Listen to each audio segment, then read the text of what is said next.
Dear students, we are going to start inferential statistics, and the first test which we are going to study is the Pearson R correlation. जब हम Pearson are correlation की बात करते हैं तो it is a parametric test. मैंने आपको parametric और नॉन पैरामेट्रिक का पहले बता दिया था लास्ट मॉड्यूल में. तो जो पियर्सन आर कोरिलेशन टेस्ट है ये एक पैरामेट्रिक टेस्ट है, और इस टेस्ट के थ्रू हम दो काम करते हैं. हम नेचर ऑफ द रिलेशनशिप देखते हैं और स्ट्रेंथ ऑफ द रिलेशनशिप देखते हैं. यानी कि रिलेशनशिप की नेचर क्या है, पॉजिटिव रिलेशनशिप है या जो है वो नेगेटिव रिलेशनशिप है. दूसरा हम इसकी स्ट्रेंथ देखते हैं कि रिलेशनशिप जो है वो हाईली सिग्निफिकेंट रिलेशनशिप है या मॉडरेटली सिग्निफिकेंट रिलेशनशिप है या वीकली सिग्निफिकेंट रिलेशनशिप है. और ये रिलेशनशिप जो है हम तभी चेक कर सकते हैं इस टेस्ट के थ्रू जब ये रिलेशनशिप की नेचर लीनियर हो. यानी कि हम ये टेस्ट तब भी लगाएंगे जब ये दोनों वेरिएबल्स का जो रिलेशनशिप है ये लीनियर इन नेचर हो.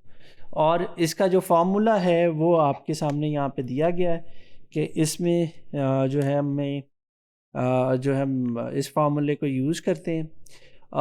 इसके साथ साथ मैं आपको बताता चलूँ कि जब हम इस वेरिएबल इस टेस्ट की बात करते हैं तो इस टेस्ट के लिए जो बोथ वेरिएबल्स हैं चाहिए हमें वो कंटिन्यूस इन नेचर चाहिए. आप फिर उन दोनों वेरिएबल्स का पैटर्न ऑफ रिलेशनशिप देखते हैं स्कैटर प्लॉट पे. तो आपका रिलेशनशिप जब स्कैटर प्लॉट पे जब आप ड्रॉ करते हैं इन दोनों वेरिएबल्स का जो कि कंटिन्यूसली मेजर हुए हैं तो वो कुछ इस तरह का लीनियर फॉर्म में बनना चाहिए.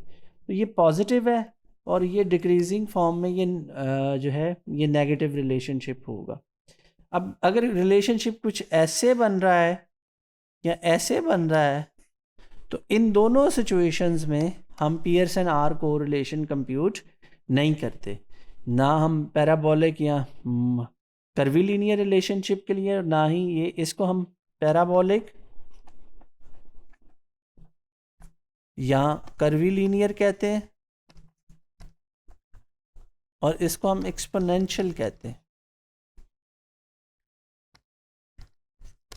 इन दोनों सिचुएशंस में हम ये टेस्ट नहीं लगाते. हम सिर्फ इस जब दोनों का हमें पैटर्न लीनियर नज़र आ रहा है तो तभी ये टेस्ट हम जो है वो कंप्यूट करेंगे. इसका जो हम आर जो कंप्यूट करते हैं तो आर पियर्सन आर के लिए जब हम आर कंप्यूट करते हैं तो इसकी वैल्यू 0 से 1 के दरमियान होती है, पॉजिटिव 1 और नेगेटिव 1 के दरमियान. अब पॉजिटिव होगी तो इट का मीन्स दैट के value of A, if value of A is increasing तो बी इज आल्सो इंक्रीजिंग.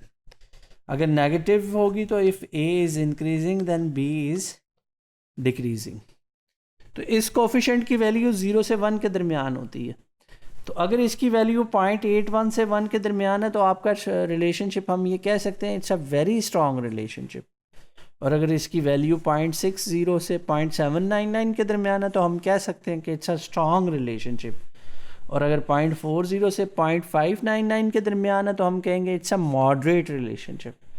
और अगर 0.20 से 0.399 के दरमियान है तो then we will say it's a weak relationship. और अगर 0.199 से 0.199 के दरमियान है तो हम कहेंगे it's a very weak relationship. तो ये पॉजिटिव डायरेक्शन में भी हो सकते हैं और नेगेटिव डायरेक्शन में भी हो सकते हैं. ये आपको कंप्यूट करने के बाद ही पता चलेगा. यहाँ आप अगर स्कैटर प्लॉट ड्रा करते हैं दोनों वेरिएबल्स के लिए तो फिर ही आपको इसका आइडिया होगा कि ये रिलेशनशिप आपका पॉजिटिव है या नेगेटिव है.